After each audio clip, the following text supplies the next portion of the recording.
Paano nga ba pumanaw ang mga bayani ng Pilipinas? Mr. D. At number 12, Melchora Aquino or Tandang Sora. Hindi siya namatay sa bala, espada o bitay. Pumanaw siya dahil sa katandaan, sa edad na mahigit 100 years old. Pero bago yun, dumaan siya sa matinding parusa. Nang matuklasan ng mga Kastila na tumutulong siya sa mga Katipunero, pinatapon siya sa Guam. Isipin nyo ha, di fam? Matandang babae na dapat nagpapahinga na lang, pero pinili pa ring magpakain, mag-alaga at magtago ng mga sugatang revolusyonaryo. Hindi siya general, pero kung wala ang mga tulad niya, maraming mga mandirigma ang hindi na sana makakabalik sa laban. Ang interesado dito, ang buhay niya mismo ang patunay na hindi kailangang humawak ng baril para maging bayani.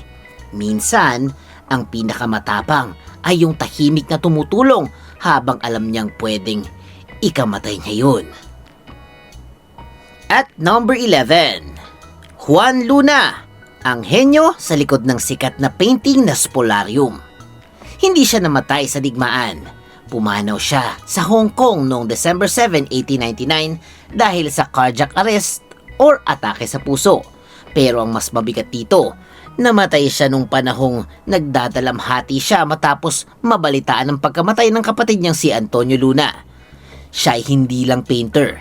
Ang Spoliarium naging simbolo ng pagdurusa ng mga Pilipino sa ilalim ng kolonyal na sistema. Sa painting, makikita ang mga bangkay ng mga gladiators na kinakaladkad at para sa maraming Pilipino, parang larawan yun ng bayan na inaapi at tinatapakan. Kaya kahit hindi siya namatay sa harap ng kaaway, ang kanyang sining parang tahimik na sigaw ng revolusyon. Number 10, Graciano Lopez Haina. Ang Ilonggong propagandist at isa sa tatlong higante ng propaganda movement kasama sina Rizal at Marcelo H. del Pilar. Namatay siya sa Barcelona, Spain noong January 20, 1896 dahil sa sakit na tuberculosis. Malayo siya sa Pilipinas, mahirap ang kalagayan at ayon sa maraming tala, pumanaw siya sa kahirapan. Hindi siya nakauwi para makita ang mismong pagsabog ng revolusyon. Si Lopez Haina ang nagtatag ng La Solidaridad, ang pahayagang ginamit ng mga ilustrado para ilantad ang abuso ng mga praile at kolonyal na pamahalaan. Isa sa pinakasikat niyang akda ang Fray Botod, isang satirical na pag-atake sa abusadong mga praile. Di fam, isipin ninyo, hindi siya namatay sa battlefield, pero ang mga salita niya ang naging bala at minsan ang tinta sa papel mas kinakatakutan ng mga mapang-abusong sistema kesa sa mga espada. Number 9, Marcelo H. del Pilar o Plaridel, ang isa sa pinakamatalas na manunulat ng kilusang propaganda. Tulad ni Lopez Haina, namatay siya sa Spain noong July 4, 1896. Pumanaw siya sa Barcelona dahil sa tuberculosis din. Namatay siya bago pa mahuli at bitayin si Rizal at bago pa tuluyang sumiklab ang himagsikan. Ang masakit sa kwento ni Plaridel, umalis siya sa Pilipinas para ipagpatuloy ang laban sa pamamagitan ng pagsusulat. Pero kapalit noon, gutom, lamig, pagkakasakit at pagkakawalay sa pamilya. Siyang pumalit bilang editor ng La Solidaridad at sa ilalim niya, mas naging mas matapang ang mga artikulong tumutuligsa sa abuso ng mga praile. Unique fact, si Plaridel, isa sa mga dahilan kung bakit naging makapangyarihan ang political satire sa ating kasaysayan. Hindi lang siya nagsulat para magpatawa, nagsulat siya para magising ang ating bayan. Number 8, Emilio Jacinto, ang tinaguriang utak ng Katipunan. Pumanaw siya noong April 16, 1899 sa Laguna dahil sa malaria. Bata pa siya, nasa early 20s pa lamang, pero napakalaki na nang naiambag niya sa revolusyon. Siyang may akda ng Kartilya ng Katipunan, isang gabay sa asal, prinsipyo at disiplina ng mga Katipunero. hindi lang ito simpleng handbook para itong moral code ng mga taong gustong magpalaya ng bayan. Ang nakakalungkot, di fam, hindi bala ang tumapo sa kanya kundi sakit. Sa gitna ng digmaan, hindi lang kalaban ang sundalo, kalaban din ang gutom, pagod, lagnat, impeksyon at kakulangan sa gamot. Kaya ang pagpanaw ni Jacinto ay paalala na ang revolusyon ay hindi lang nangyayari sa dramatikong labanan. Minsan, nangyayari ito sa masukal na lugar, sa katawan ng isang mandirigmang unti-unting nauubos ng mga sakit. Number 7. Apolinario Mabini, ang dakilang lumpo at tinaguriang utak ng himagsikan. Namatay siya noong May 13, 1903 sa Maynila dahil sa kolera. Bago pa yon, pinatapon siya ng mga Amerikano sa Guam dahil ayaw niyang manumpa ng katapatan sa Estados Unidos. Si Mabini ay hindi nakakalakad ng maayos dahil sa polio, pero ang utak niya ang gumabay sa unang Republika ng Pilipinas. Siyang isa sa pinakamahalagang tapagpagpayo ni Emilio Aguinaldo at marami sa kanyang idea tungkol sa tunay na kalayaan, hindi kalayaang kunyari lamang. Ang interesanto dito, di fam, kahit hirap siyang gumalaw, siyang isa sa mahirap patahimikin. Hindi siya kailangan ng kabayo o espada para maging banta sa kolonyal na kapangyarihan. Sapat na ang kanyang paninindigan. Pumanaw siya sa sakit, pero ang idea niya tungkol sa dangal at soberenya buhay pa rin sa kasaysayan. Number 6. Diego Silang, leader ng Ilocos Revolt noong 1762 hanggang 1763. Pumanaw siya noong May 28, 1763 sa pamamagitan ng assassination. Pinatay siya sa Vigan matapos umanong bayaran o hikayatin ng mga kaalyado ng mga Kastila ang ilang taong malapit sa kanya. Ang plano ni Diego palayain ang Ilocos mula sa kontrol ng mga opisyal na Kastila at ilagay sa kamay ng mga lokal na Ilocano ang pamamahala. Sa panahon na yon, napakalakas ng tensyon dahil nasakop ng British ang Maynila. Kaya nagkaroon ng pagkakataon ng mga lokal na lider na hamunin ang kapangyarihan ng Spain. Pero tulad ng maraming revolusyon, hindi lang lakas ng kalaban ang problema. Mas delikado minsan ang pagtataksil sa loob. Ang pagpanaw ni Diego ay hindi natapos sa laban. Ang kanyang asawa ang nagtuloy at siya ang susunod sa listahan natin.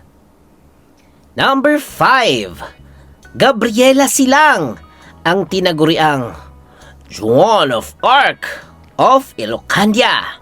Matapos patayin si Diego Silang, hindi siya umatras. Siya mismong namuno sa rebelyon.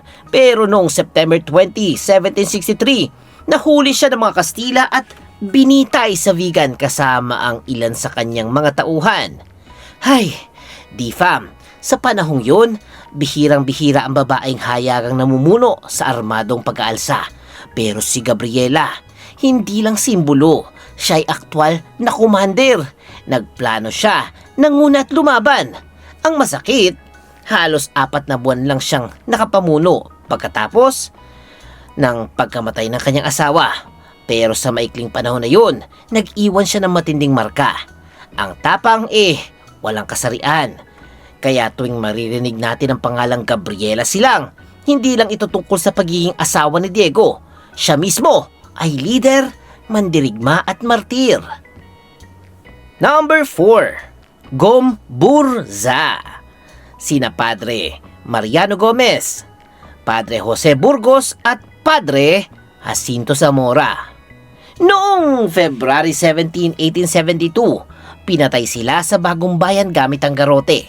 Ang garote ay isang brutal na paraan ng execution kung saan sinasakal ang biktima gamit ang bakal na kolar na hinihigpitan hanggang pumanaw ang tao.